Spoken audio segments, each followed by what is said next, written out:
Hello नमस्कार प्यारे विद्यार्थियों, कैसे हैं आप लोग। उम्मीद करते हैं अच्छे होंगे और मजे में अपने पढ़ाई को जारी रखे होंगे। और आइए हम लोग शुरुआत करते हैं। ये चैप्टर का 9th यानी कि सेकंड लास्ट है और ये चैप्टर का नाम है जन सुविधाएं, है ना, पब्लिक फैसिलिटीज, है ना, कि जनता को मिलने वाली सुविधाएं, है ना, जो सरकारों के द्वारा दी जाती है, वही है। इसका नाम क्या है आपका, जन सुविधा, जो सरकारों के द्वारा मुहैया कराई जाती है। अब देखिए क्या है कि हम लोग जो यहां से बात करेंगे साथियों, सबसे पहले बात करेंगे जीवन के अधिकार के रूप में पानी से चर्चा करेंगे, क्योंकि इस चैप्टर में पानी के लिए ही बात की गई है ना। पानी आपको पता है कि जीवन के लिए एक सबसे महत्वपूर्ण अंग है। कौन? पानी। क्या पानी के बिना जीवन संभव है? क्या पानी के बिना जीवन संभव नहीं है ना, क्योंकि जल ही जीवन है। तो जितने भी सजीव है, इस धरती पे निवास करने वाले जितने भी सजीव है, सबको जल की आवश्यकता होती है ना। अब बातें आती है कि इसमें जो हम मनुष्य हैं, हम लोग, तो इसमें मनुष्यों के लिए सबसे पहले साफ जल का होना आवश्यक है ना। और वो साफ जल को मुहैया कौन कराएगी? सरकार कराएगी। हम लोग यहां बात उसी के बारे में करेंगे, है ना। कह रहा जीवन और स्वास्थ्य के लिए पानी क्या है? बहुत ही आवश्यक है।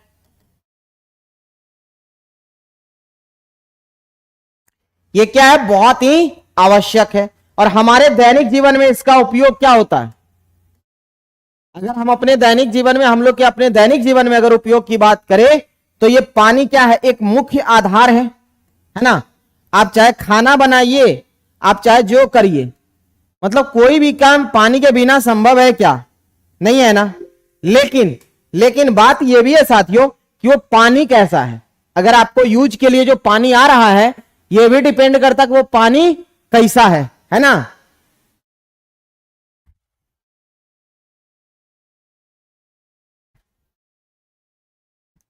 ये पानी कैसा है, ठीक है। अब देखिए, अगर वो साफ पानी है कि नहीं है ना। कितने बार क्या होता है, दूषित पानी आ जाता है, और दूषित पानी जो हमारे स्वास्थ्य के लिए हानिकारक होता है ना। जो क्या करता है, ये दूषित पानी जो है क्या करता है,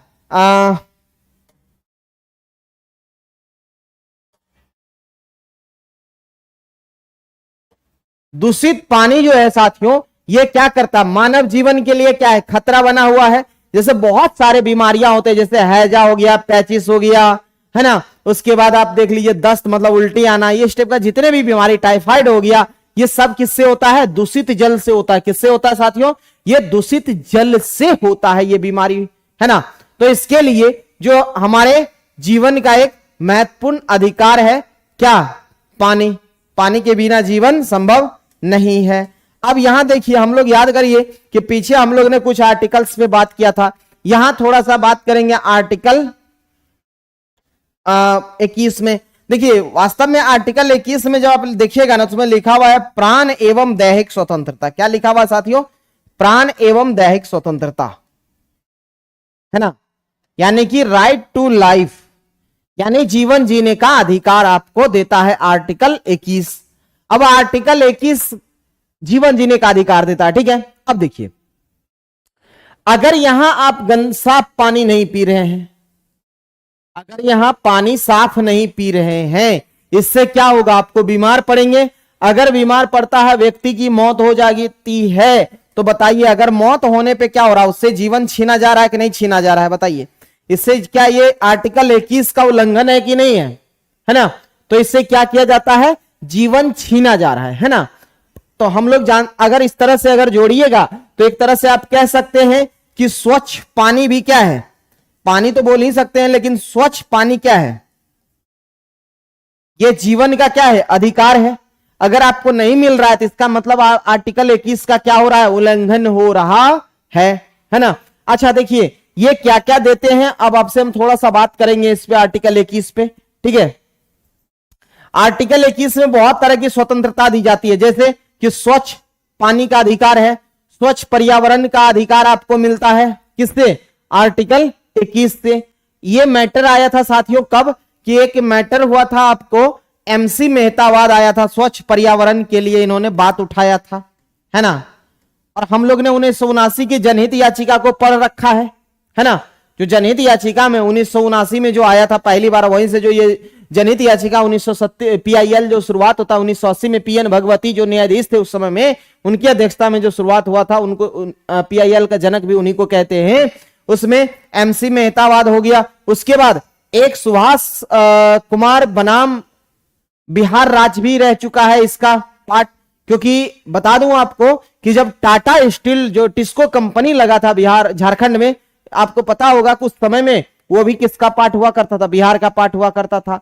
तो वहां की जो नदियां हैं, दामोदर नदी, उसमें क्या होता था कि वो जितने भी उसका अवशिष्ट होता था, कचरा होता था, वो सब किधर जा रहा था, नदी में जा रहा था। इससे नदी का पानी क्या हो रहा था, दूषित हो रहा था। जब नदी का पानी दूषित होगा तो लोग बीमार पड़ेंगे, लोग बीमार पड़ेंगे तो इसका मतलब आपका क्या हो रहा है, जीवन जीने के अधिकार को क्या किया जा रहा है, छीना जा रहा है। इसका मतलब यहां भी किसका हनन हो रहा है, मौलिक अधिकार का, है ना, राइट टू लाइफ का हनन हो रहा है। एक बात और बता दूं कि यहां पे एक्चुअली में हुआ क्या था कि ये आपको लगता होगा कि सर यहां इस सब मैटर में PIL क्यों डाला जाता है, क्योंकि व्यक्तिगत रूप से अगर ये मामला जाता है सुप्रीम कोर्ट में तो वो अलग चीज होता है। जनहित याचिका मतलब वहां के जनता के हित के लिए बात करेगी, तभी ये मामला क्या होगा, पूरे तरीके से जोर पकड़ेगा। तो कभी भी आप देखिएगा ये क्या होता है, जनहित याचिका डाला जाता है। ये भी जो MC मेहतावाद है, ये एयर पॉल्यूशन को लेकर दिया था, वायु प्रदूषण, वायु प्रदूषण से संबंधित ये मैटर को उठाया था, क्योंकि उस समय क्या हुआ था कि बहुत ज्यादा बढ़ गया था। इसके चलते इन्होंने रखा था बात कि क्या हमें स्वच्छ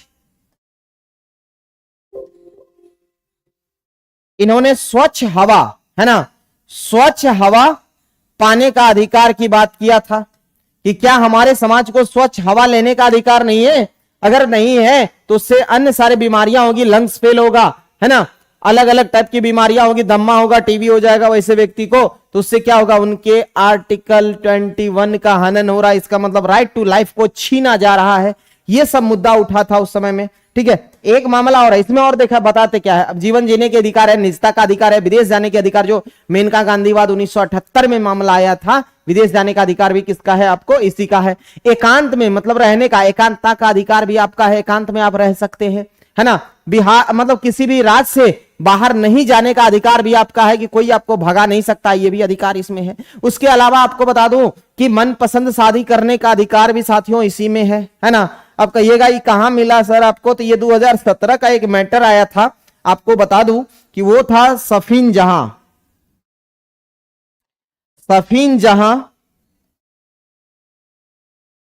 वर्सेज अशोकनवाद था। ये सफीन जहां वर्सेज अशोकनवाद,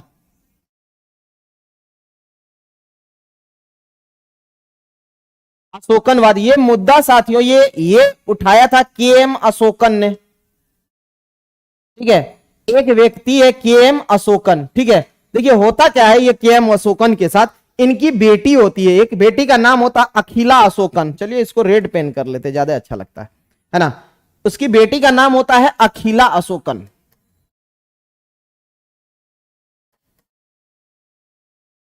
है ना। एक्चुअली में क्या होता है कि इनकी जो बेटी होती है उसका नाम होता है अखिला अशोकन। उनको एक मुस्लिम लड़कों से प्यार हो जाता है। वो लड़का होता है सफीन जहां, उस लड़का का नाम होता है सफीन जहां, है ना। अब क्या होता है कि ये लड़की क्या करती है, धर्म बदल लेती है, ठीक है। ये लड़की क्या कर लेती है, धर्म बदल लेती है। धर्म बदल के अब उसका नाम हो गया हादिया, हादिया नाम रख लेती है अपना, है ना। मुस्लिम्स ने वो हादिया रख लेती है, और हादिया रख के फिर वो क्या करती है, सफीन जहां से शादी कर लेती है। अब ये बात KM अशोकन को पता चलता है, उनके पिता को। इनके पिता क्या करते हैं, वहां केरल के हाई कोर्ट में मामला दायर करते हैं, है ना। ये मामला वास्तव में केरल का ही है। तो केरल के कोर्ट में ये मामला दायर किया जाता है। कहता मिलावट, हमारी बेटी को लव जिहाद के मामलों में फंसा कर ब्याह कर लिया गया है ना। कहता मिलावट, उतना ही नहीं, इन्हें माइंड वॉश किया गया है, जबरन धर्म परिवर्तन कराया गया है, जो कि क्या है, आर्टिकल 25 का उल्लंघन है ना। फिर इस पे क्या होता है, इस शादी को जो केरल हाईकोर्ट है ना, वो रद्द कर देता है। ये सब मामला को सुन के लव जिहाद का मामला बताते हुए केरल हाईकोर्ट क्या कर देता है, इसे रद्द कर देता है। ई यहां से पहुंचता है, ये पहुंचता है सुप्रीम कोर्ट। सुप्रीम कोर्ट में ये कहता है मिलॉर्ड, हमने जो शादी किया है हमने धर्म जबरन परिवर्तन नहीं कराया है। आप आर्टिकल 25 को पढ़िए। आर्टिकल 25 कहता है कि आप किसी भी धर्म को मानने का आपके पास स्वतंत्र अधिकार है। ये आर्टिकल 25 कहता है ना। अब देखिए होता क्या है कि आर्टिकल 25 तो इसकी स्वतंत्रता है कि आप किसी भी धर्म को स्वतंत्र रूप से अपना सकते हैं साहब, तो हम कहां इसका लव जिहाद में फंसाए हैं, है ना। तो फिर यहां पे मामला सुप्रीम कोर्ट में जाते, सुप्रीम कोर्ट ने इस पे आर्टिकल 25 का हवाला देते हुए कहता है कि मतलब यहां पे बताते हैं कि किसी को अपने मन से किसी भी धर्म अपनाने का स्वतंत्रता है। आर्टिकल 25 का हवाला देते हुए इन्हें मन पसंद शादी करने के अधिकार को मौलिक अधिकार आर्टिकल 21 का पार्ट बताते हुए इस केस को खत्म कर देता है। यह मामला था, है ना। एक मामला और आता है साथियों, यहां बता दे कि आपका निजता का अधिकार जो है ना, जो निजता का अधिकार है, निजता का अधिकार है ना, यह भी आपका आर्टिकल 21 का ही पार्ट है। अर्थात हम कह सकते हैं राइट टू प्राइवेसी, है ना, राइट टू प्राइवेसी, है ना। राइट टू प्राइवेसी भी आपका किसका पार्ट है। ये कहिएगा क्या हुआ था, तो ये पुट्टा स्वामीवाद में आया था, है ना।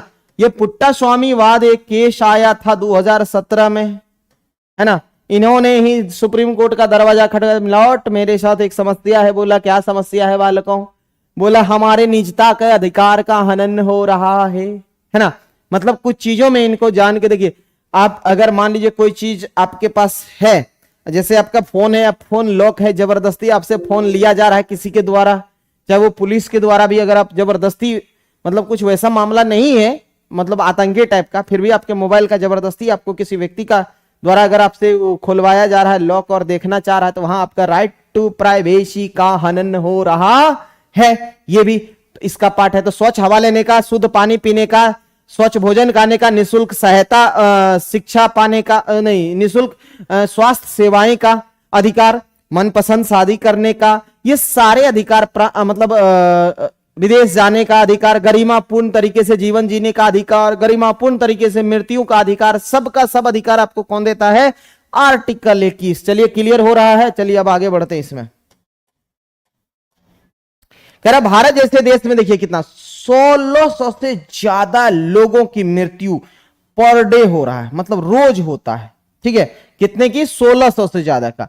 और उसमें से और किससे हो रही, पानी से संबंधित बीमारी से होता है। उसमें भी सबसे अधिक जो साथियों हो रहा है ना, सबसे अगर हम अधिक की बात करें तो सबसे अधिक वो बच्चे हैं जो 5 वर्ष से कम उम्र के हैं, है ना। 5 वर्ष से कम उम्र के बच्चे जो है वो सबसे अधिक इसका शिकार हो रहा है, ठीक है। सुरक्षित पेयजल का अधिकार, ये आपका आर्टिकल 21 का भाग है ना। ये क्या है, आपका आर्टिकल 21 का भाग है। अर्थात हम कह सकते हैं ये आपका फंडामेंटल राइट्स है, यानी मौलिक अधिकार है। क्लियर है। देखिए अब भारत में जो इससे मरने वाले लोगों की बीमारी, जो सबसे ज्यादा बीमारियां जो होता है वो कौन कौन सा होता है, दस्त, पेचिश और हैजा, है ना। ये ऐसे बीमारी है जो अशुद्ध जल के ग्रहण करने से होता है। चलिए आगे बढ़े। देखिए जन सुविधाएं में एक दो बातें और है। कह रहा पानी की तरह ही अन्य सुविधाएं जैसे बिजली, सार्वजनिक परिवहन इत्यादि की भी आवश्यकता है। अगर यह चीज नहीं मिल रही है, जैसे जन सुविधा मतलब जनता को मिलने वाली सुविधाएं की हम बात करेंगे, है ना। जैसे पानी का हर जगह हर व्यक्ति के लिए इंतजाम किया जाता है, वैसे भी क्या चाहिए, बिजली की आवश्यकता होती है। सार्वजनिक परिवहन जो सरकारी बस चलती है ना। विद्यालय जो स्कूल कॉलेजेस वगैरह है, आपको इसकी आवश्यकता पड़ती है। उसके बाद बोला इसकी जो सबसे महत्वपूर्ण विशेषता है ना, जन सुविधा की महत्वपूर्ण विशेषता क्या है कि अगर ये एक बार बन जाए, अगर ये एक बार बन जाए तो इससे क्या होता है, लंबे समय तक उपयोग कर सकते हैं। और वो भी क्या, उस एरिया के पूरे समूह के लोग, उस उस एरिया के सभी लोगों के द्वारा क्या होता है, लंबे समय तक इसका यूज किया जाता है। तो जन सुविधा का एक विशेष, जैसे गांव का स्कूल है ना, गांव में बनी हुई सामुदायिक भवन है ना, गांव में मतलब आसपास में शहरों में खुल गई कॉलेज, खुल गया अस्पताल, तो एक ही बार तो उसमें लगता है पैसा ना, लेकिन उसका यूज क्या होता है, लंबे समय तक होता है। तो ये जन सुविधा का एक महत्वपूर्ण विशेषता है कि एक बार अगर सरकार इसमें थोड़ी बहुत खर्च कर देती है तो ये लंबे समय तक लोग इसका यूज करते हैं, है ना। अब देखिए क्या है कि सरकार की भूमिका, कह रहा जन सुविधा का मुहैया कराने के लिए मुख्य जिम्मेदारी किसकी है, बताइए किसकी होगी, सरकार की होगी ना, है ना। चाहे वो स्कूल हो जाए, कॉलेज हो जाए, अस्पताल हो जाए, ये सभी की सुविधाएं उपलब्ध कराना किसका काम है, ये सरकार का काम है ना। लेकिन वर्तमान स्थिति को अगर आप देखिएगा तो बहुत ज्यादा ऐसे भी आपको प्राइवेट भी देखेंगे, मतलब निजी कंपनी भी और लोग भी दिखेंगे जो आपको स्कूल चलाते हुए दिखेंगे, अस्पताल चलाते हुए दिखेंगे। ये देखिएगा एक बड़े बड़े कंपनी की तरह स्थापित हो गया, जैसे मेदांता हो गया और ये अपोलो स्पेक्ट्रा हो गया, ये सब एक बड़े कंपनी के तौर पे चला रहा है ना। बड़े बड़े स्कूल्स हो गए जो उसमें क्या है, आपको निजी कंपनी भी अब क्या कर रही है, दिलचस्पी ले रही है, क्योंकि सरकार के यहाँ उतनी सुविधा नहीं मिल पाती है, इसलिए ये लोग अपना बेस्ट सुविधा देने के कारण ये लोग का फल फूल रहा है ना। आधुनिक समय में कह रहा है, आधुनिक समाज के लिए जन सुविधा क्या है, एक मूलभूत जरूरत है। अर्थात कि सबसे बड़ी समस्या यहां पे ये है कि अगर आप आधुनिक समाज में ये सारी व्यवस्था, जैसे पानी हो गई, बिजली हो गई, रोड हो गई या सड़कें हो गए, है ना, फिर स्कूल हो गई या अस्पताल हो गए, ये सब क्या है, इसका ये मूलभूत जरूरत की चीज है, इनकी तो आवश्यकता हर हाल में होनी चाहिए। अब देखिए क्या होता है इसमें, आगे थोड़ा सा बढ़ते हैं, मेन मुद्दे की बात करते हैं हम थोड़ा सा, कि अब देखिए क्या सरकार को जन सुविधाओं के लिए पैसा, है ना, ये पैसा आता कहां से है सरकार को। देखिए हम लोग अगर एक कह रहा है कि जनता द्वारा दिया गया कर मुख्य जरिया होता है किसका, जो पैसा सरकार खर्च करती है। अब बोलिएगा कैसे, तो आप पता है दो तरह से टैक्स भरते हैं, एक तो देते हैं आप प्रत्यक्ष रूप से, जिनका कुछ खास इनकम है तो वो प्रत्यक्ष कर देते हैं, है ना। लेकिन कुछ वैसे भी है, चाहे आप गरीब से गरीब है, अमीर से अमीर है, फर्क नहीं पड़ता, लेकिन आप भी ये इनडायरेक्ट टैक्स भरते हैं। जैसे साथियों बताइए, साबुन, नहाने के लिए साबुन तो सब खरीदते होंगे, उस पे देखिएगा जहां लिखा हुआ रहता है एमआरपी, है ना, उसके ब्रैकेट में देखिएगा एक बात लिखा हुआ रहता है, ऑल टैक्सेस इंक्लूड, है ना, ऑल टैक्स INCL लिखा हुआ मिलेगा। इसका मतलब ये जो एमआरपी है आपका, ये मैक्सिमम जो रिटेल प्राइस है, इस पे क्या है, सरकार भी टैक्स आपसे ले रही है। इसका मतलब ये हुआ कि अगर आप एक 10 रुपया का साबुन खरीद रहे हैं तो इस पर आपसे कौन कौन, एक तो सेंट्रल गवर्नमेंट भी टैक्स ले रही है और उसके बाद स्टेट गवर्नमेंट भी आपसे इस पे टैक्स ले रही है। इसका मतलब इस 10 रुपया में भी अगर एक नवरत्न तेल खरीदते हैं साथियों, उसमें भी आप सेंट्रल गवर्नमेंट और स्टेट गवर्नमेंट को क्या देते हैं, टैक्स देते हैं, है ना। और वही पैसा जब जमा होता है तो सरकार हमारे कामों पर खर्चा करती है। एक्चुअली में सरकार अपने घर से 1 रुपया नहीं लगाती है, बल्कि इसी में से हम ही लोग के दिए हुए पैसे में से घोटाला मार देते हैं। कितने बार अच्छे अच्छे को डकर जाते हैं, अच्छे अच्छे बड़े बड़े फंड को, है ना। मजबूरी ये है कि वहां पे हम लोग बात नहीं उठा पाते, कभी कभी मुद्दा दब जाता है ना, क्योंकि विपक्ष कभी कभी मजबूत ना होने के कारण बड़े बड़े मुद्दे आसानी से दब जाते हैं। तो वास्तव में जो ये इनडायरेक्ट टैक्स देते हैं, आप अगर एक नमक भी खरीदने जाते हैं साथियों, उस पर भी आप टैक्स देते हैं सरकार को, और सरकार ही नहीं, सेंट्रल गवर्नमेंट और स्टेट गवर्नमेंट दोनों को देते हैं। और आपके यार हमारे पैसे से सरकार ये काम कर रही है ना। ऐसा किसी को लगता है कि सरकार काम करती है, वो उसके पास पैसा आएगा कहां से, अपने घर से लाके देंगे, है ना, घर से नहीं देते हैं, वो हम लोग के ही दिए हुए पैसे को वो क्या करते हैं, इस चीज में लगाते हैं और कुछ बैक डोर से अपने पॉकेट में डालते हैं। ये सिस्टम है ना। चलिए, कह रहा सरकार कुछ हद तक कर के जरिए और कुछ हद तक क्या करते हैं, पानी पर कर।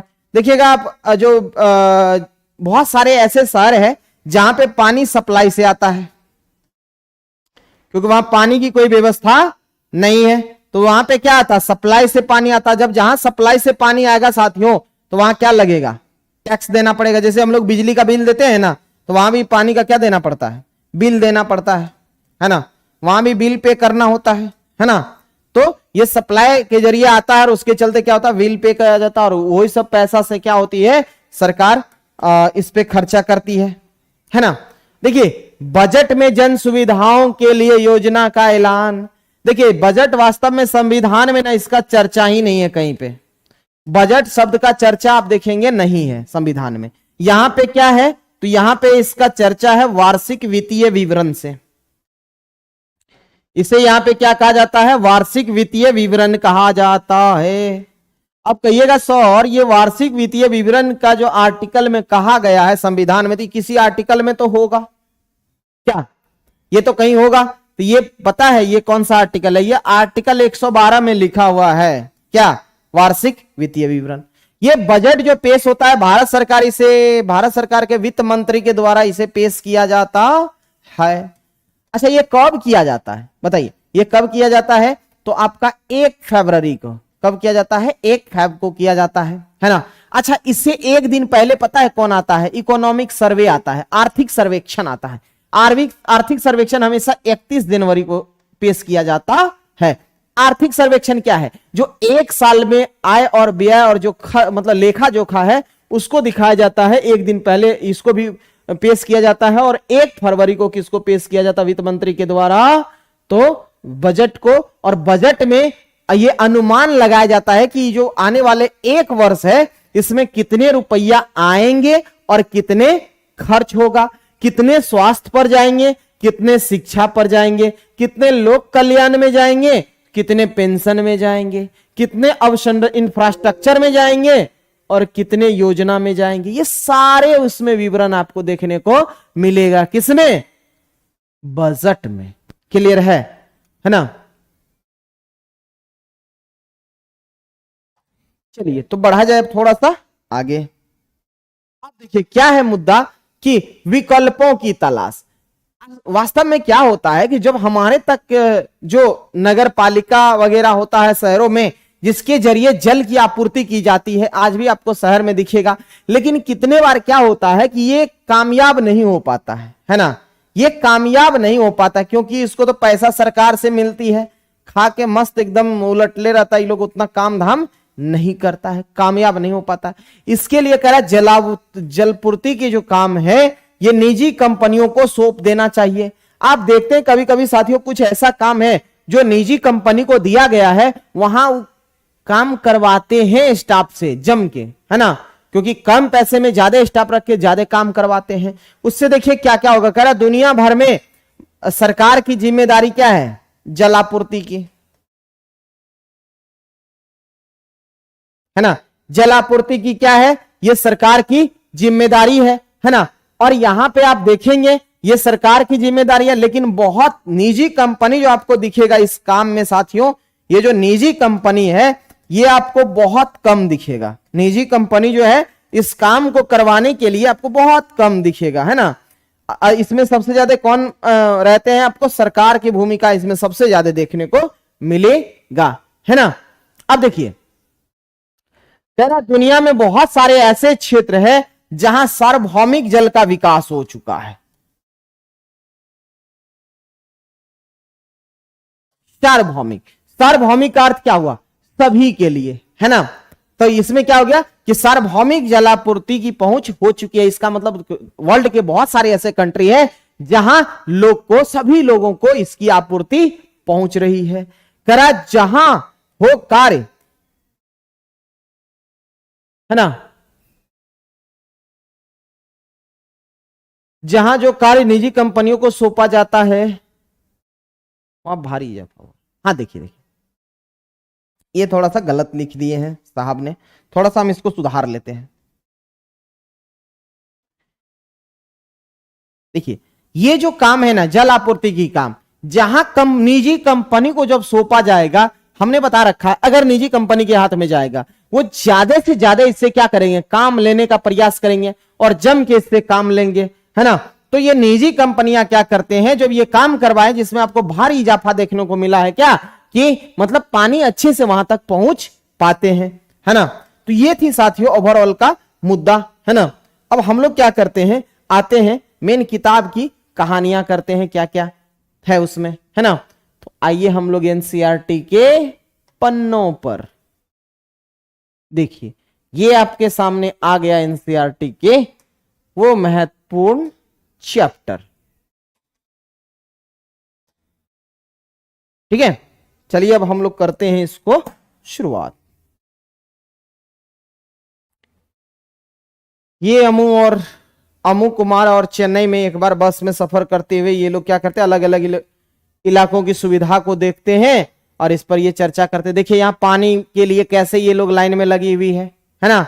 यहाँ पे पानी के लिए ये लोग लाइन में लगे हुए हैं कि यहाँ पे पानी मुहैया कराया जा सके, है ना। चलिए आगे आते हैं इनकी जन सुविधा में, है ना। देखते हैं ये मैलापुर एक जगह है जहां देखिए वाटर का टैंक आया है और लोग किस तरीके से लाइन में लग के यहाँ पे क्या कर रहे हैं, पानी भर रहे हैं, है ना। बहुत सारे आपको जगह पे ऐसे देखने को मिलेगा जहां पे पानी किससे आती है, टैंकर से पानी आता है। लोग लाइन में, जैसे दिल्ली शहर में जाइए या चेन्नई वगैरह में, ऐसा आपको हर जगह देखने को मिलेगा। कह रहा है क्या कि श्री राम गोपाल जैसे आला सरकारी अफसर चेन्नई के अन्ना नगर में रहते हैं। भरपूर पानी का छिड़काव के कारण हरे भरे बाग बगीचों वाला यह इलाका खास आकर्षक है। यहाँ के नलों में 24 घंटे पानी रहता है। जब पानी की आपूर्ति कम होती है तो श्री गोपाल ने नगर निगम में परिचित एक बड़े अफसर से बात करते हैं और फौरन इसके लिए क्या करते हैं, टैंकर का इंतजाम करवाते हैं। ये क्यों हो पाता है, क्योंकि ये वहां के क्या है, बड़े अधिकारी से इसकी क्या है, जान पहचान है राम गोपाल जी का, है ना। चलिए कह रहा है शहर के ज्यादातर इलाकों की तरह मैलापुर में सुब्रमण्यम के अपार्टमेंट में भी पानी की कमी है।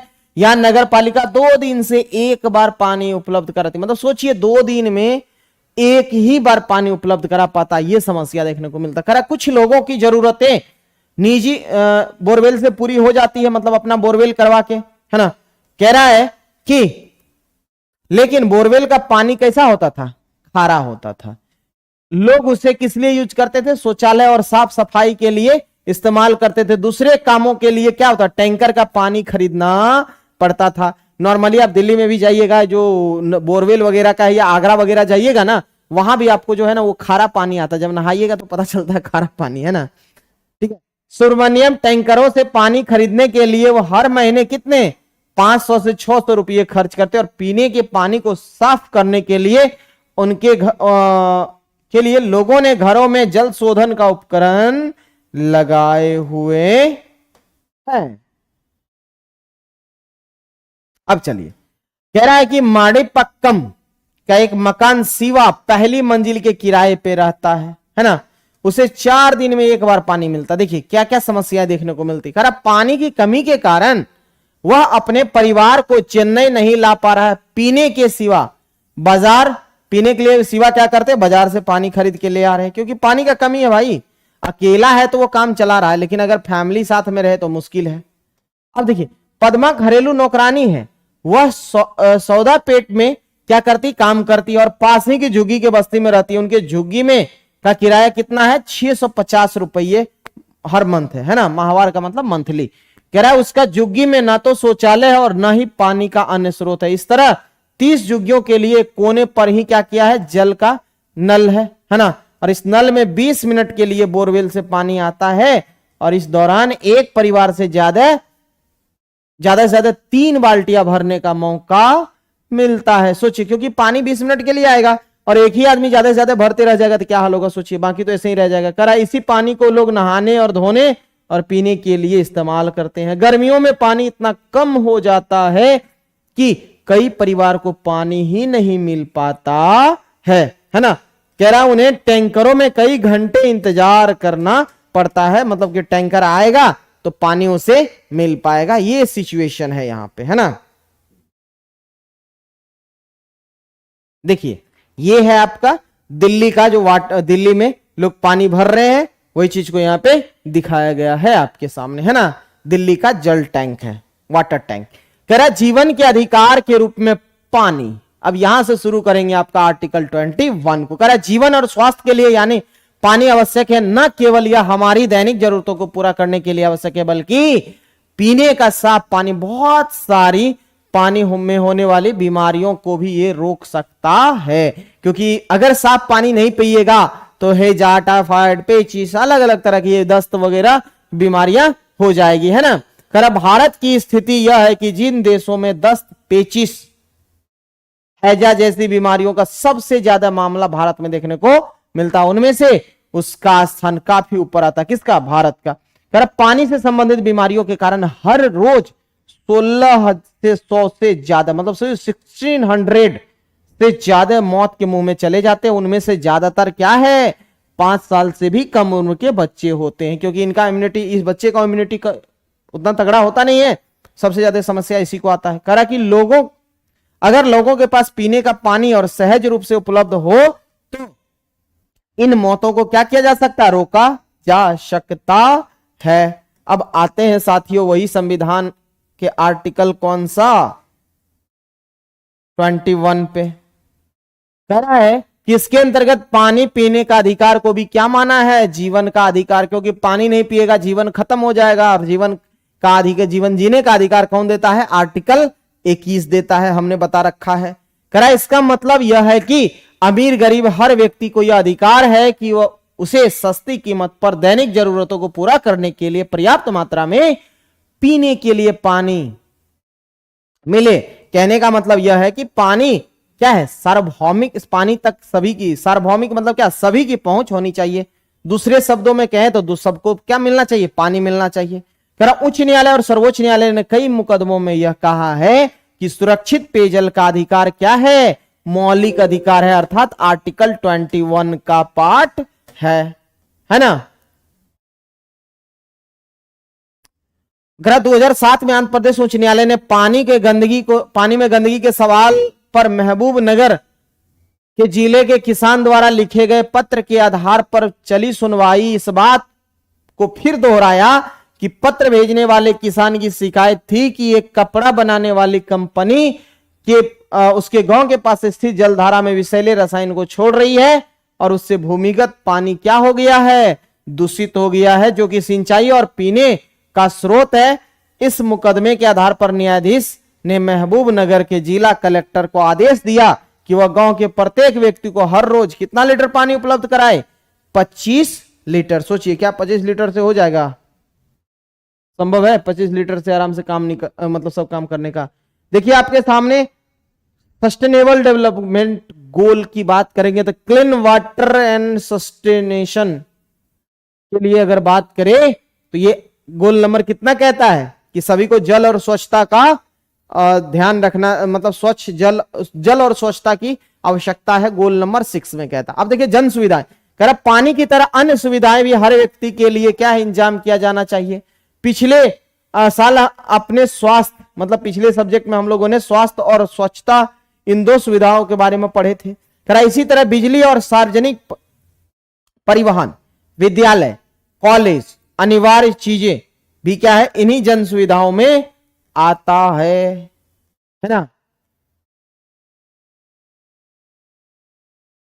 देखिए क्या कह रहा है किसी जन सुविधाओं की एक महत्वपूर्ण विशेषता यह होती है कि एक बार निर्माण हो जाने के बाद उसका बहुत सारे लोग इस्तेमाल कर सकते हैं। मसलन अगर गांव में एक स्कूल बना दिया जाए, सोचिए, तो कह रहा है उससे क्या होगा? बहुत सारे लोग उसको क्या करेंगे? बच्चों की शिक्षा मिलती है एक स्कूल से। कह रहा है इसी तरह किसी इलाके में बिजली की आपूर्ति से बहुत सारे लोग को फायदेमंद हो सकती वहां के। कह रहा है किसान अपने खेतों में सिंचाई के लिए पंप सेट चला सकते हैं, लोग बिजली से चलने वाले छोटी मोटी वर्कशॉप खोल सकते हैं और विद्यार्थियों को पढ़ने लिखने की में आसानी हो जाती है और किसी न किसी तरीके से गांव के अधिकांश लोगों को फायदा होता है। इसका मतलब जन सुविधा का मतलब वही होता है जो जनता को सुविधा मिले और सभी लोगों को सुविधा मिले, है ना। देखिए सरकार की भूमिका, कर चूंकि जन सुविधाएं महत्वपूर्ण है इसलिए उन्हें मुहैया कराने की जिम्मेदारी किसी न किसी के ऊपर जरूर आनी चाहिए।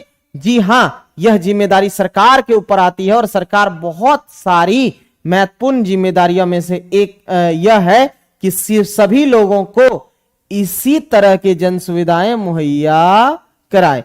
आइए करा इस बात को समझते हैं कि यह जिम्मेदारी सरकार को क्यों उठानी चाहिए। देखिए, बात यह करना है कि यह सरकार कह रहा है कि सरकार को यह केवल क्यों उठानी चाहिए। कह रहा हम देख चुके हैं कि निजी कंपनी के मुनाफे के लिए चलती है ना। जैसे हम लोग ने बाजार में एक कमीज की कहानी को देखे थे कि किस तरह एक महिला जो एक छोटे किसान होती है वो कॉटन उगाती है, फिर मार्केट में ले जाके बेचती है, फिर ईरोड का कमीज बाजार को हम लोगों ने देखा था, है ना। फिर कह रहा ज्यादातर जन सुविधाएं मुनाफे की गुंजाइश नहीं होती है ना, लेकिन अगर कंपनियां वाला ये काम करेगी तो हर जगह से वो अपना मुनाफा ढूंढेगा। कह रहा है कि इसके लिए नालियों को साफ रखने और मलेरिया रोधी अभियान चलाने के लिए किसी कंपनी को मुनाफा हो सकता है, फलस्वरूप निजी कंपनी इस तरह के कामों में दिलचस्पी नहीं लेगी, है ना। लेकिन वो कहां लेंगे, स्कूल और हॉस्पिटल के लिए ना ये सबसे पहले आएंगे आगे। क्यों? क्योंकि इसमें दिलचस्पी इसलिए होती है कि इसका आशय है कि बहुत सारे उदाहरण है। अगर आप शहर में रहते हैं तो अपने कई जगह निजी कंपनियां के टैंकर और सील बंद बोतलों के जरिए पानी की आपूर्ति करते हुए देखा होगा। क्योंकि देखिए, अब ये निजी कंपनी जो ये जो पानी आता है, बिस्लरी आता है आपका, फिर उसके बाद बेली आता है, किनले आता है, ये अलग अलग कंपनियों वाले जो पानी पहुंचाता है, ये शुद्ध पानी ये शहरों में आपको आसानी से पहुंचा देता है। उसके बदले क्या लेता है, आपसे पैसा लेता है। स्कूल और कॉलेज में निजी कंपनियां इसलिए दिलचस्पी लेती है क्योंकि इसमें ठीक ठाक अर्निंग हो जाता है और लोग हमेशा इसमें आते ही हैं, है ना।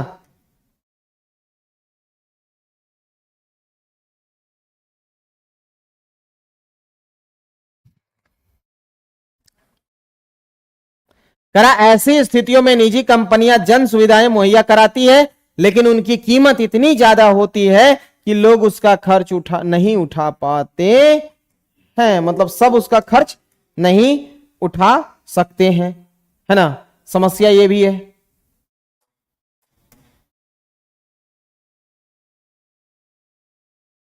चलिए, करा यह सुविधा सस्ती दर पर सीधी लोगों के लिए उपलब्ध नहीं होती है। इसका खर्च जितना खर्च करेंगे उसके मुताबिक इनकी सुविधाएं पाएंगे। यदि सामान्य नियम बन जाए तो बड़ी मुश्किल होगी और इसका नतीजा यह होगा कि इन सुविधाओं के एवज में खर्च नहीं कर पाएंगे, वे सम्मानजनक जीवन जीने से वंचित रह जाएंगे। इसीलिए हर चीज कंपनी को नहीं दिया जा सकता है, क्योंकि कंपनी को चाहिए क्या, मुनाफा, तभी वो काम करेंगे। चलिए, यहां पे थोड़ा सा चीज छूटा था, उसको हम लोग देख लेते हैं क्या है।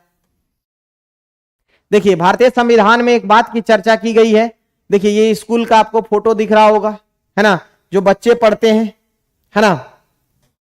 साथियों, यहां पे एक संविधान संशोधन हुआ था। वो संविधान संशोधन हुआ था, नोट कर लीजिएगा आप, 86वां संविधान संशोधन हुआ था।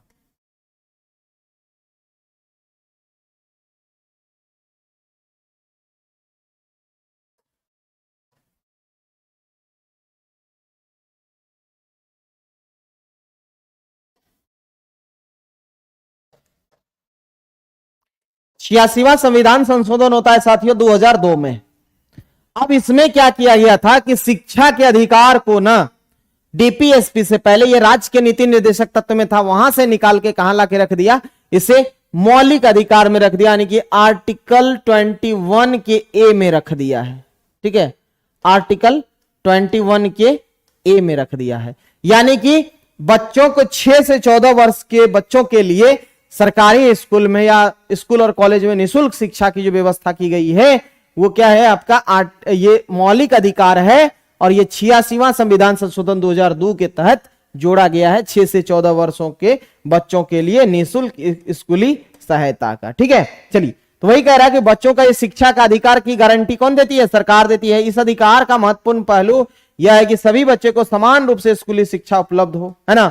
लेकिन शिक्षा पर अध्ययन करने वाले कार्यकर्ताओं एवं शोधार्थियों के निष्कर्षों से यह तथ्य सामने आया है कि भारत में स्कूली शिक्षा हमेशा स्कूलों में काफी असमानता देखने को मिलता है, क्योंकि सरकारी स्कूल में अच्छे से पढ़ाई नहीं होती है। सरकारी स्कूल में अच्छे पढ़ाई नहीं होंगे, बच्चे प्राइवेट स्कूल में जाते हैं, है ना, जिससे कंपनियों को फायदा होता है, स्कूल वाले को फायदा होता है, प्राइवेट स्कूल वाले को। करा यह कोई अच्छा विकल्प नहीं है। जन सुविधाओं के संबंध में लोग ने मूलभूत सुविधाओं से होता है ना।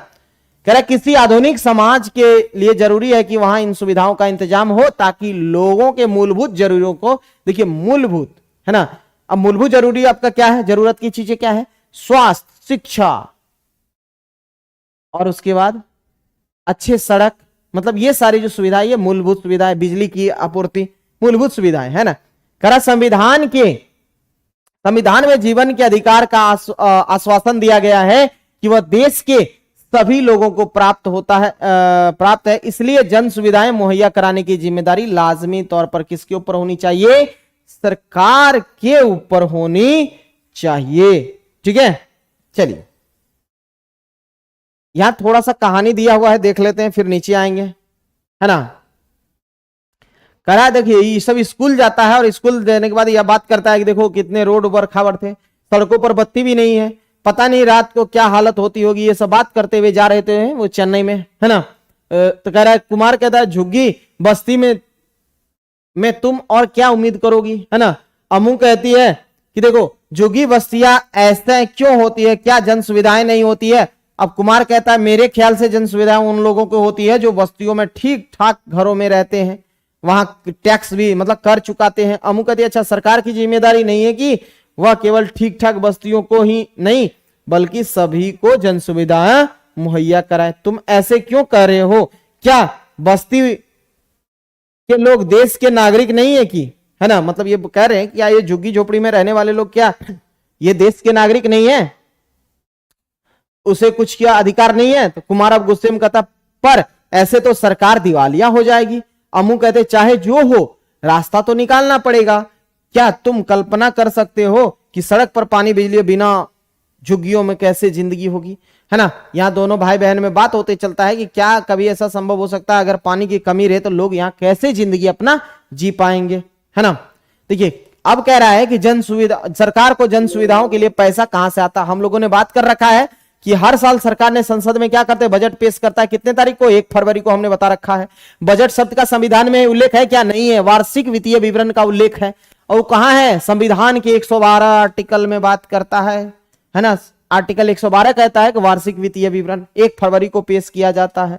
यह सरकार आने वाले 1 साल का यह ब्यौरा होता है जो हर अलग अलग क्षेत्र में खर्च करते हैं। कह रहा देखिए बजट के जरिए सरकार अपने नफे और नुकसान का ब्यौरा पेश करती है कि इतना पैसा आएगा, इतना खर्च होगा, इतना राजस्व घाटा हुआ, है ना। कह रहा इसमें सरकार पिछले साल के खर्चों का खाता पेश करती है और अगले साल की खर्चों की योजना बनाती है। जो पिछले साल की होती है, एक दिन पहले जो आर्थिक सर्वेक्षण हमने बताया था, है ना, और अगले साल का ये बजट को पेश किया जाता है। कह रहा बजट में सरकार ने इस बात का भी ऐलान करना पड़ता है कि अगले साल की योजनाओं के लिए पैसा की व्यवस्था कहां से की जाएगी। जनता से मिलने वाला कर सरकार के आमदनी का क्या होता है, मुख्य जरिया होता है, हमने बताया था। कह रहा जनता से वसूल करने और सार्वजनिक कार्यक्रमों पर खर्च करने पर सरकार का क्या है, पूरा अधिकार है। उदाहरण के लिए कह रहा है पानी की आपूर्ति के लिए सरकार ने क्या करता है, पानी निकालने और पानी को दूर तक पहुंचाने और पाइपों की जाल बिछाने और साफ करने में आखिरकार गंदे पानी को ठिकाने लगाने पर क्या आता, बहुत खर्च करना पड़ता है। और सरकार इन खर्चों के कुछ हद तक करों के जरिए और कुछ हद तक पानी की कीमत वसूल कर क्या करते हैं, पानी इसको तय करती है और ज्यादातर लोग रोजाना एक निश्चित मात्रा में पानी के खर्च उठा सके। हमने बताया जो पानी का बिल देना पड़ता है वही चीज है। देखिए यहाँ पे केंद्रीय धन का व्यय जो होता है ना, यही है बजट का इस तरह से देता है। देखिए ये चक्र है जिसमें आप देखेंगे कि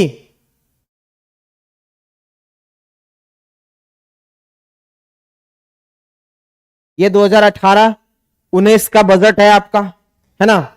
इसमें देखिए सबसे ज्यादा खर्च किस पे करता है, देखिए ये है क्या कि केंद्रीय सरकार जिन पर धन व्यय करती है रुपया कहां जाता है, 5% किस पे जाता है, पेंशन पे जाता है। अन्य व्यय पे 8% है और सबसे ज्यादा इसमें देखिएगा तो 18 सबसे ज्यादा कर और शुल्कों में राज्यों का हिस्सा होता है ना। उसके बाद 18% का ब्याज अदायगी में जाता है। अन्य क्षेत्र में योजना और आयोजन के लिए जाता है। फिर केंद्रीय प्रायोजित योजना जो केंद्र सरकार देती है योजना उस पे जाता है। फिर डिफेंस पे जाता है पैसा। ये आर्थिक सहायता जो किसी जो स्पेशल स्टेटस कैटेगरी जो किसी स्टेट को देता है उसको आर्थिक सहायता देना। वित्त आयोग और अन्य आयोगों का अंतरण, है ना, और अन्य खर्च, इस तरह से जो है ना ये डेटा सरकार क्या करती है, जब बजट पेश करते हैं तो उस बजट में इस डेटा को आपके सामने रखता है। जो वर्तमान में अभी 25-26 का बजट है उसको एक बार आप खोल के देखिएगा, उसका पीडीएफ आपको दिखेगा उस बजट में कि किस तरह से ये खर्चाएं होती है ना। यहां देखिए वो था कहां जाता है पैसा, यहां पे हम लोग बात करेंगे कहां से आता है। कह रहा जन सुविधाएं क्या होती है, मुहैया कराने की जिम्मेदारी सरकार को क्यों होनी चाहिए, है ना, यहां बात करता है। कह रहा है कि सरकार जन सुविधाओं के निजी कंपनियों का भी सहारा ले सकती है। उदाहरण के लिए सड़कों बनाने के लिए क्या करते हैं, निजी कंपनियों को ठेके देते हैं, ठेकेदारों को भी दिए जाते हैं। और दिल्ली में बिजली वितरण के काम क्या किया, निजी कंपनी के हाथ में। लेकिन सरकार इन कंपनियों पर क्या रखते, अगर देती है तो इस पर कड़ी नजर रखना पड़ेगा, क्योंकि नहीं तो अपना मुनाफा के चक्कर में बहुत बर्बादी कर देगा। करे यह सुनिश्चित करना चाहिए कि इन सुविधाओं में सस्ती कीमत पर सभी लोगों तक पहुंचाने का पूरा लक्ष्य में कोई असर ना छोड़े। करा आपको ऐसा क्यों लगता है कि जन सुविधाओं की जिम्मेदारी सरकार के ऊपर होनी ही चाहिए, जबकि इन कामों के लिए निजी कंपनियों भी करवा सकती है। अब देखिए क्या करा अपने घर में पानी का बिल देखें और पता लगाएं कि इससे नगर पालिका की न्यूनतम कीमत क्या है। अगर आप ज्यादा पानी का इस्तेमाल करेंगे तो उसकी दर बढ़ जाती है। पानी के ज्यादा इस्तेमाल से बढ़ी हुई दर की बिल आपसे वसूल करके सरकार की पीछे का क्या उद्देश्य है, क्योंकि इसी पैसा से तो सरकार क्या करती है, फिर सार्वजनिक कामों में लगाती है। करा किसी वेतनभोगी कर्मचारी और व्यवसाय या फैक्ट्री चलाने वाले व्यक्तियों के दुकानदार से बात करके पता लगाएं कि वो किस तरह के कर सरकार को चुकाते हैं, है ना। आप देखेंगे तो दुकान में अलग अलग टैक्सेज भरने पड़ते हैं, है ना। देखिए केंद्रीय सरकार का राजस्व रुपया कहां से आता है, तो यहां पे देखिए वहां था कहां कहां खर्च होता है, यहां दिया हुआ है पैसा कहां से आता है। सबसे ज्यादा देखिए किससे आता है, जीएसटी से आता है ना, जीएसटी से। उसके बाद जो उधार और अन्य देयताएं होता वो पैसा देता है ना 19%। जो निगम टैक्स है, मतलब जो निगम कर है उससे आता है। 16% किससे आता है, इनकम टैक्स से आता है। अलग अलग जो राजस्व रेवेन्यू है उससे आता है। ये केंद्रीय उत्पाद शुल्क से आता है, यहां सीमा शुल्क से। ये ऋण जो दिया जाता है अलग अलग संस्थाओं को उससे आता है। ये था पैसा आने वाला। तो इसीलिए जब बजट पेश होता है तो देखिएगा ये दो चार्ट आपको देगा, एक में देता है जो पैसा कहां से आता है, एक चार्ट में रहेगा आपको कहां पैसा जाता है। देखिए यहां पे आपको दिल्ली का मेट्रो दिख रहा होगा, है ना। यहां पे देखिए आपको बस स्टॉप दिख रहा होगा, बस स्टॉप पे कितना भीड़ है ना। कह रहा कम दूरी के लिए बसें ही सार्वजनिक परिवहन सबसे महत्वपूर्ण साधन है। ज्यादातर कामकाजी लोग क्या करते हैं, बसों से अपनी मंजिल तक पहुंचते हैं। कह रहा तेज शहरीकरण के कारण बड़े शहरों में बस भी अब क्या हो चुकी है, जरूरत के हिसाब से कम साबित हो जा रही थी। इसी के लिए क्या किया गया, जैसे दिल्ली जैसे अन्य महानगरों में मेट्रो रेल परियोजना की शुरुआत की, एक महत्वाकांक्षी योजना को शुरुआत किया है ना। आप देखेंगे बड़े बड़े शहरों में क्या सबसे ज्यादा ट्रैफिक की समस्याएं होती है। अब ट्रैफिक से निपटारा के लिए क्या किया है, मेट्रो की सुविधाएं कर दिया कि आपको जल्दी है, आराम से मेट्रो में बैठिए और जाइए, है ना। कह रहा है क्या कि मेट्रो रेल में पहले खंड का निर्माण करने के लिए सरकार ने कितना बजट, देखिए सरकारी बजट से कितना रुपये, 11,000 करोड़ रुपए का खर्च किया।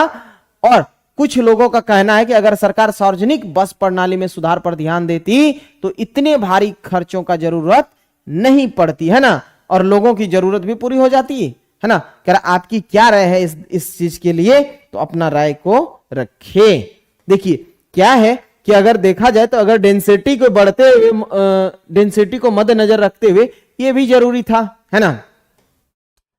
अब देखिए आगे है कि चेन्नई में पानी की आपूर्ति, है ना, क्या सबको पानी मिल रहा है। कह रहा इसमें कोई शक नहीं है कि जन सुविधाएं सभी को मुहैया होनी चाहिए, लेकिन हकीकत में ऐसा नहीं है। बहुत सारे ऐसी सुविधाओं को भारी अभाव होता है। कह रहा इस अध्याय में अगले हिस्से में हम लोग क्या करेंगे, पानी की व्यवस्था के बारे में पढ़ेंगे, है ना।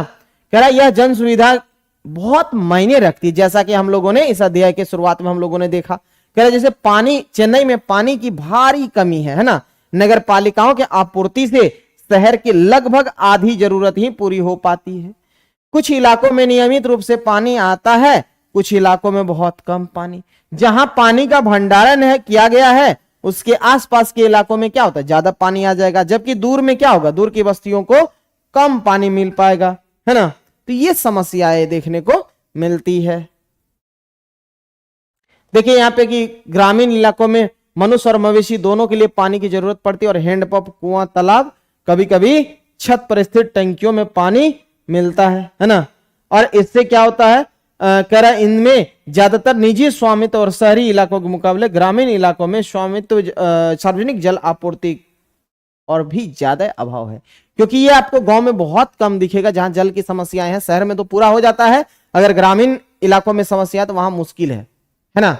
अब कह रहा है कि जलापूर्ति में कमी का ज्यादातर बोझ गरीबों पर पड़ता है ना। कह रहा है जब मध्यम वर्ग के लोग के सामने पानी की किल्लत पैदा हो जाती है तो इस वर्ग के लोग को ज्यादा आसानी से इसका हल ढूंढ लेते हैं और बोरवेल खोदकर और टैंकरों से पानी खरीदकर, बोतलबंद पानी खरीदकर अपना काम चला लेते हैं, है ना। कह रहा पानी की उपलब्धता के अलावा कुछ ही लोग सुरक्षित पेयजल तक पहुंच पाते हैं, है ना। और कह रहा यह इस बात पर भी निर्भर करता है कि कोई व्यक्ति कितना खर्च कर सकता है ना। कह रहा है कि इस तरह के संपन्न तबके के पास ज्यादा विकल्प होते हैं, है ना। बोतल बंद पानी और जल शोधक उपकरणों के सहारे साफ पानी का इंतजाम कर सकते हैं। मान लीजिए जिसके पास पैसा है वो तो साफ पानी लाके पी लेगा, वरना जिसकी जो लोअर मतलब क्लास से है, मतलब कह रहे आर्थिक स्थिति में, उनके लिए मुश्किल है ना। कह रहा इस मद पर में खर्च कर सकने के कारण उन्हें साफ पानी मिल जाता है और गरीब को इन सुविधाओं से क्या रहते हैं, वंचित रह जाते हैं। कह रहा लिहाजा ऐसा लगता है कि जिन लोगों के पास पैसा है उन्हीं के पास क्या है, पानी के अधिकार है। और पर्याप्त और स्वच्छ पेयजल का उपलब्ध कराने के लक्ष्य गोल से क्या है, बहुत दूर है। जो ये सस्टेनेबल गोल कितने नंबर, डेवलपमेंट गोल 6 नंबर में लिखा हुआ है कि स्वच्छ और पर्याप्त और स्वच्छ पेयजल की पहुंच होनी चाहिए लोगों तक, है ना। चलिए यहां है किसानों से पानी छीनना की बात करते। कह रहा पानी की कमी निजी कंपनियों के लिए मुनाफे और नए रास्ते खोल दिए हैं। बहुत सारी कंपनियां क्या करते हैं, शहर के आसपास के इलाकों से पानी खरीदकर और शहर में बेच देते हैं, है ना। और कह रहा चेन्नई में मामंदूर और पालूर और कारू नगिजी जैसे कस्बों और शहरों के उत्तर के स्थित गांवों से पानी लाया जाता है और 13,000 से ज्यादा टैंकर भी इसी काम में लगे हुए हैं, है ना। हर महीने पानी के व्यापारी किसानों को कम, देखिए यहाँ पे जो पेशगी रकम है वो देते हैं, लेकिन कम देते हैं ताकि वे किसान के जमीन से क्या कर सके, पानी निकाल सके। इस तरह न केवल खेती का पानी छीन जाता है बल्कि गांव में पीने की आपूर्ति भी क्या होते कम, क्योंकि पानी अगर निकालेगा लगातार तो वहां का लेयर नीचे जाएगा, वहां का लेयर नीचे जाएगा तो ना तो हैंडपंप चलेगा, ना कुएं में पानी रहेगा, ना वहां पे पंप सेट से काम चल पाएगा। तो इसलिए समस्या होता है ना, वो छीन जाती है इनकी पानी। कह रहा है कि नतीजा यह है कि इन सारे कस्बों में गांव के भूमिगत जल स्तर बहुत बुरी तरीके से गिर चुका है ना। देखिए विकल्पों की तलाश, विकल्पों का तलाश करना यह सस्टेनेबल डेवलपमेंट गोल का कितने नंबर है, गोल नंबर 11 है। कह रहा संवहनीय शहर और समुदाय, है ना। कह रहा चेन्नई में स्थित एक कोई अनूठी नहीं है ना, स्थिति कोई अनूठी नहीं है। गर्मियों में यहां क्या है, गर्मियों के महीने में पानी की कमी यह हाल देश के दूसरे शहरों में भी दिखाई देने लगता है। देखिए एक्चुअल में क्या है, वहां पे सालों भर गर्मी होने के कारण एक तो वहां होगा ही, लेकिन ये समस्या आजकल देखिएगा तो बहुत सारे शहर में आपको अलग अलग शहरों में भी देखने को मिलता है। कह रहा नगर पालिकाएं जल आपूर्ति की कमी से निपटने के लिए क्या करते हैं, निजी कंपनियां ज्यादा से ज्यादा इलाकों में फैलती जा रही है। ये कंपनियां अपने मुनाफे के लिए क्या करती है, पानी बेचती है और पानी का इस्तेमाल से भी क्या करते हैं, जबरदस्त गैर बराबरी दिखाई देते हैं, है ना। करा इस शहरी इलाके में प्रति व्यक्ति लगभग कितना लीटर पानी का प्रतिदिन उसको चाहिए, तो 135 लीटर। करा पानी की यह मात्रा लगभग 7 बाल्टी के बराबर है ना। 15 लीटर का अगर बाल्टी है तो 7 बाल्टी के बराबर है। कह रहा शहरी जल आयोग ने यह मात्रा तय की है, लेकिन झुग्गी बस्तियों में रोजाना क्या होता है, प्रति व्यक्ति 20 लीटर पानी, सोच के देखिए, है ना, एक बाल्टी भी नहीं मिल पाती है। कह रहा दूसरी तरफ आलीशान होटलों में रहने वाले लोग रोजाना प्रतिदिन 1600 लीटर मतलब 80 बाल्टी तक पानी उनको मिल पाता है ना। तो ये असमानता आपको यहां देखने को मिलेगी। फिर कह रहा है नगर पालिका के जरिए जल आपूर्ति में कमी को अक्सर सरकार की नाकामयाबी माना जाता है। कुछ लोगों की दलील है कि चूंकि सरकार जरूरत के हिसाब से पानी मुहैया नहीं करवा पा रही है और बहुत सारे शहरी जल विभाग घाटे में चल रहे हैं, इसलिए जल आपूर्ति का काम निजी कंपनियों को सौंप दिया जाना चाहिए। उन्हें लगता है कि निजी कंपनियां क्या करेगी, ज्यादा बेहतर काम करेगी। लोग को ऐसा कभी कभी लगता है कि अगर निजी कंपनियां आएगी तो काम अच्छा करेगा, है ना। कह रहा दुनिया भर में जल आपूर्ति की जो जिम्मेदारी है सरकार कर पा रही, लेकिन निजी जल आपूर्ति की व्यवस्था बहुत कम है।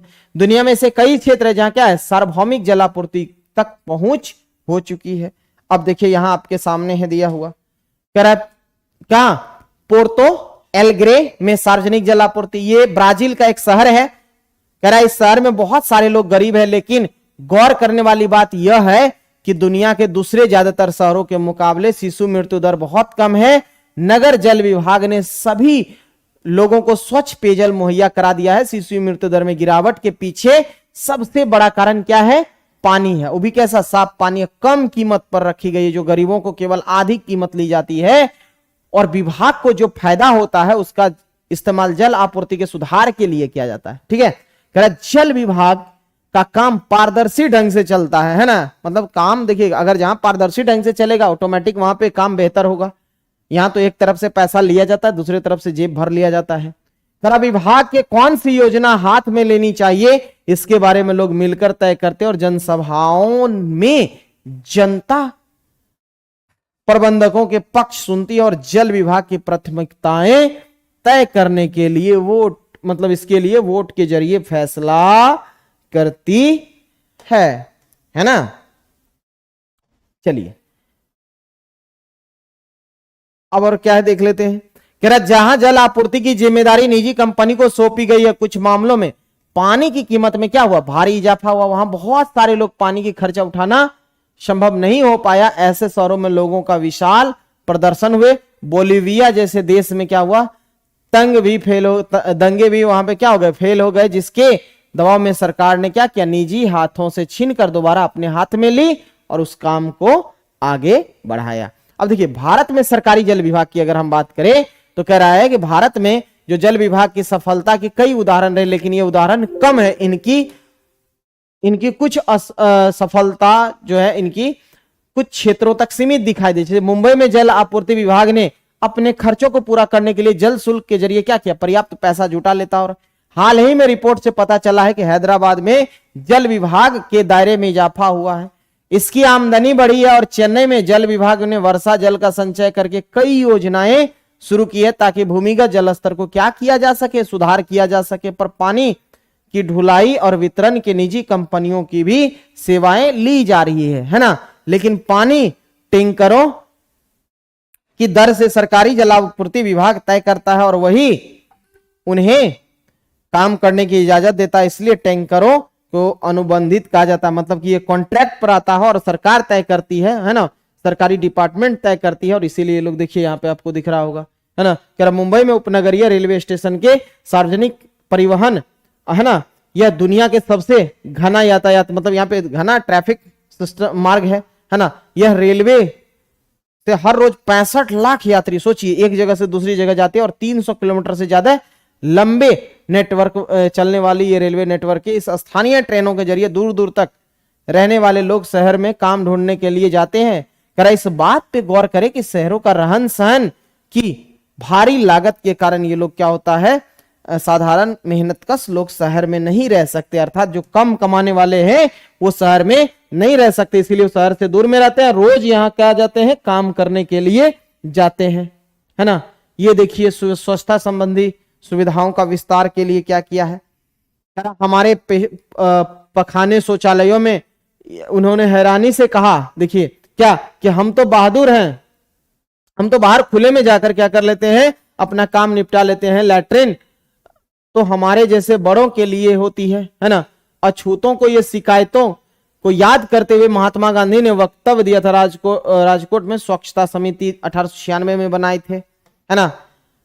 पीने का साफ पानी की अगर हम बात करें तो कह रहा है कि अलावा यह भी जरूरी है कि पानी से फैलने वाली बीमारियों को रोकने के लिए भी स्वच्छता के लिए ध्यान रखा जाए। लेकिन भारत में स्वच्छता सुविधाओं का दायरा जल आपूर्ति से भी क्या है, छोटा हुआ है। 2011 में सरकारी आंकड़ों से पता चला कि 87% परिवार के पास पेयजल की सुविधा उपलब्ध है, जबकि स्वच्छता 53% परिवारों के पास ही उपलब्ध है। यहां भी ग्रामीण और शहरी इलाकों की गरीबी स्थिति ज्यादातर क्या दिखती है साथियों, कमजोर। कह रहा है गैर सरकारी संगठन क्या है, सुलभ इंटरनेशनल पिछले लगभग 5 दशक से क्या कर रहा है, निम्न जाति और निम्न आय के वर्गों के लोगों के सामने मौजूद स्वच्छता का अभाव को निपटाने की कोशिश कर रहा है। अब देखिए ये संगठन जो है ना, ये क्या किया, 8500 से ज्यादा सामुदायिक शौचालय और देखिए 15 लाख से ज्यादा घरेलू शौचालय बनाए हैं, जिसने 2 करोड़ लोग को क्या दिया ये सुविधा, मतलब ये बनाने के बाद 2 करोड़ से ज्यादा लोग इसका सुविधा का लाभ उठा रहे हैं और सुलभ शौचालय का इस्तेमाल भी अच्छे खासे लोग कर रहे को, वो मेहनतकश वर्ग जो क्या कर सकते हैं, अपना एक निजी जगह पे नहीं इसको लगा सकते हैं। कह रहा है सुलभ ने सरकारी पैसे शौचालय की इकाइयां बनाने और नगर पालिका के अन्य स्थानीय निकायों के साथ ये अनुबंध देखे होंगे। ये सुलभ शौचालय होता है, उसका कुछ फी होता है, वो फी आपसे लेगा, उसके बाद उसमें जाने देगा, है ना।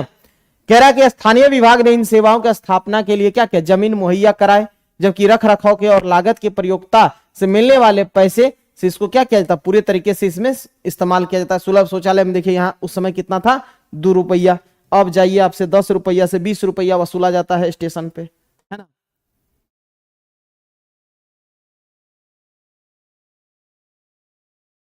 दो 2011 के जनगणना के अनुसार देखिए यहाँ पे ग्रामीण में क्या था कि 44% घर में ही बिजली थी, है ना। इसका मतलब है कि 7 करोड़ 80 लाख परिवार क्या थे, लगभग अंधेरे में थे। अब कुछ निष्कर्ष दिया है, निष्कर्ष को देखते हैं। करा जन सुविधाओं का संबंध हमारी बुनियादी जरूरतों से होता है। भारतीय संविधान में पानी, स्वास्थ्य, शिक्षा का अधिकार जीवन के अधिकार का हिस्सा माना गया है, जो हमने बात किया था आपको आर्टिकल 21 की सारी बातें, है ना। करा इस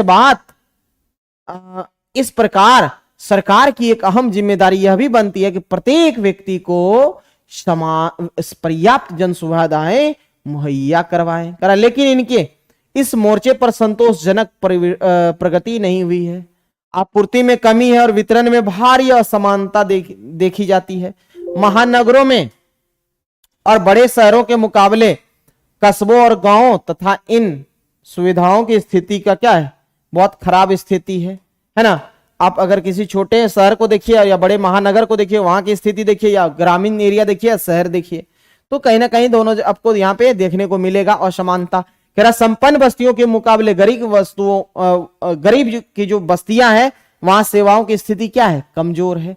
कह रहा इन सुविधाओं को निजी कंपनी के हाथों में सौंप देने से समस्या का हल हो सकती है क्या, नहीं हो सकती है ना, क्योंकि वो तो फिर फायदा उठाने लगेगा, है ना। कह रहा है किसी भी समाधान में इस महत्वपूर्ण तथ्य को नजरअंदाज नहीं किया जा सकता है कि देश के प्रत्येक नागरिक को इन सुविधाओं को पाने का अधिकार है और उसे ये सुविधाएं क्षमतापूर्वक ढंग से मिलनी चाहिए।